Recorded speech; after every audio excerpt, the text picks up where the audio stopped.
Let's talk about liberty. And we got a lot going on over in Virginia right now, so let's talk about liberty. One of our founding fathers, Thomas Jefferson, he wrote something in a book that he put out. It came from the philosopher Caesar Beccaria in 1775. False is the idea of utility that would take away fire from men because it burns, and to take away water because one may drown in it, and that has no remedy for evils except destruction of liberty. The laws that forbid the carrying of arms of such a nature, they disarm only those who are neither inclined nor determined to commit crimes. Such laws only serve rather to encourage people to do homicides. Our fathers, our founders, were very familiar with the words of Beccaria. They had no doubt they knew his quote from Lord George Littleton. To argue against any breach of liberty from the ill use that may be made of it is to argue against liberty itself, since all are capable of being abused. Madison believed that the Constitution had derived its legitimacy from the day of its adoption. All the stuff that went into the adoption of the Constitution was all the history that happened before and was happening during that time. And if you want to know something about the Constitution, you've got to know what was going on during that time when it was struck. Madison insisted that without a proper grasp of how the document had been understood by the nation at the time of its ratification, accurate and just construction of its meaning was impossible.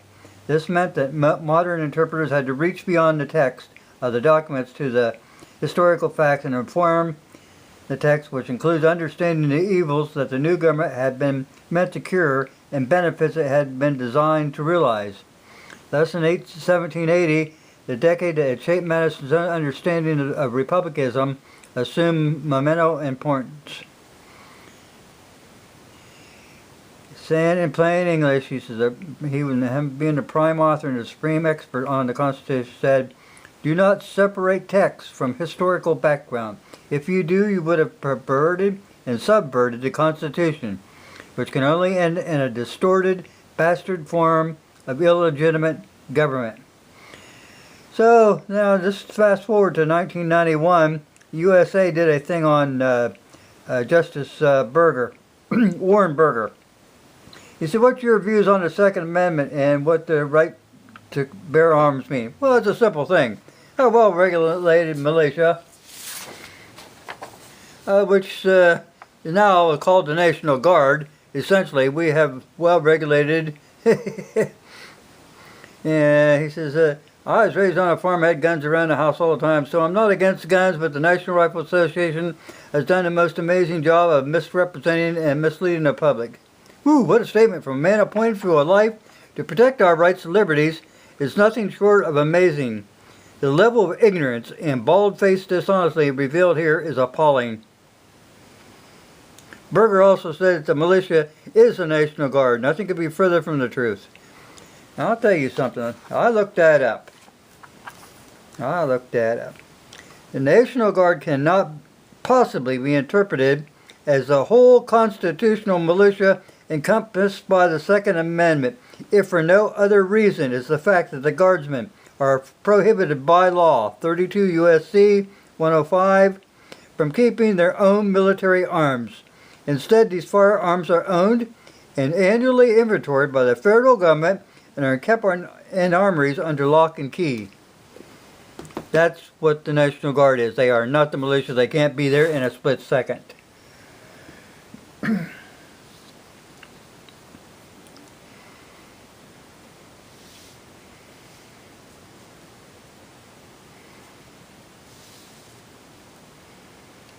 Yeah, Mr. Berger, I mean, he is very disorganized. The bad thing is these authorities are allowed to get away with such openly manipulation, dishonestly, and untrue statements because the American people, by and large, are mostly completely ignorant of their own beginnings as a people. You also have to watch out for the de-emphasized historical periods that, they've done away with a lot of the history. And the reason is because that way Americans can accept socialism, leading to a one-world government. Yeah, it says there's a lot of emphasis upon history from the Civil War onward, but before that, they pretty much excluded what the Founding Fathers did, period. They kept downplaying the people that happened during that time, keep people in the dark and ignorant so they don't know whether or who they are or what their rights are. A people ignorant of their rights can hardly stand up and fight for them. Stop and think. How many movies have you ever seen about men or our Founding Fathers? Very little. Enlightened people can generally oppose tyranny, and the oppression of them will vanish like evil spirits in the night. They'll be gone. But you've got to know your rights. You've got to know history. And it's not being taught. Now here's something else, people. All legislative and executive branches of government, Article 6, Paragraph 2 and 3 of the U.S. Constitution, not only is the Constitution the supreme law of the land, but all judges and representatives and executives shall be bound by oath or affirmation to support the Constitution. You took an oath to preserve, protect, and defend the Constitution, which very much includes the Bill of Rights. You are not to make judicial decisions to further the power of government at the expense of the rights and the liberties of the people. It was Abraham Lincoln who said, "We the people are the rightful masters, both of Congress and the courts, not to overthrow the Constitution, but to overthrow the men who pervert the Constitution."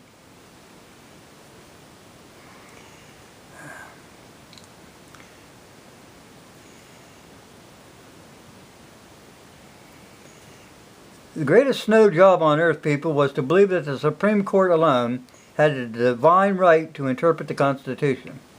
Whereas it's we the people, you and I, we are the ultimate responsibility to see that the Constitution is enforced.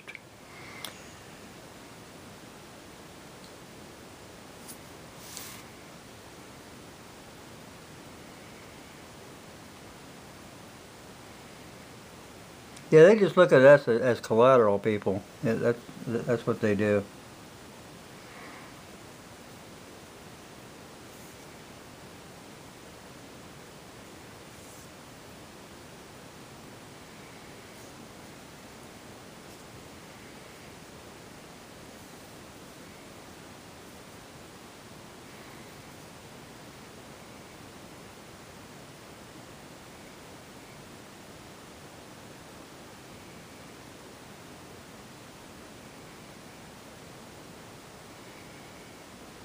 And there was something else I was going to say. I got to remember what the heck I was talking about.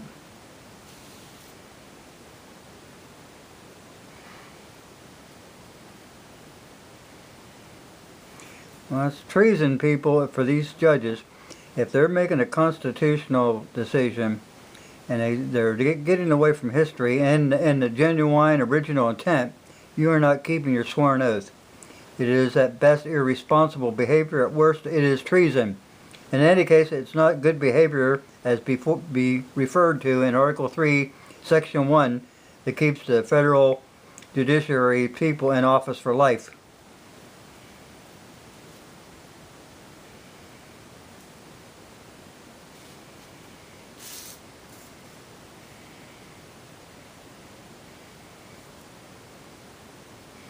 Yep, in other words, on people, you better understand something. Judges can be wrong and dishonest and even commit treason by undermining the Constitution. And the Constitution provides for the punishment of such. So, in other words, when you have people in government, your governors, your judges, your representatives, even your Supreme Court, if you think that they are undermining the Constitution, they are committing treason. They are committing treason by undermining the Constitution. Now, there's a lot going on over in Virginia right now. But this gets to something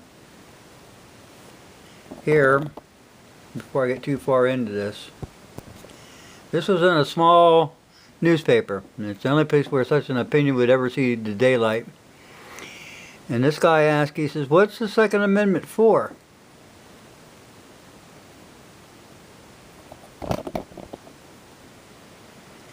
And he answered, "Well, basically, it's so we can kill politicians. We need arms so we can resist oppression and overthrow tyrants. If that doesn't mean killing politicians and their goons that they send to oppress us, what does it mean?"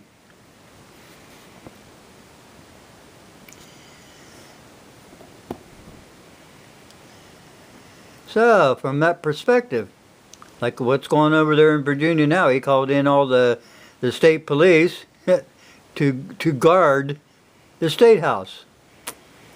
From that perspective, it's easy to see why so many public servants advocate gun control, knowing their own intentions buried in the dark recess of their black hearts. They have an inkling of what the future may hold for them if they stay this course.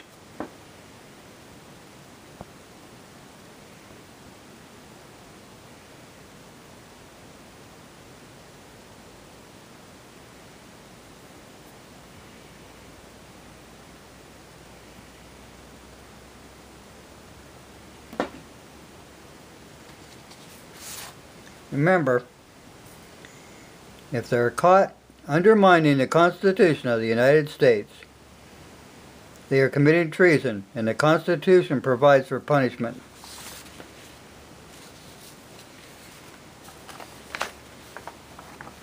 Thanks for watching.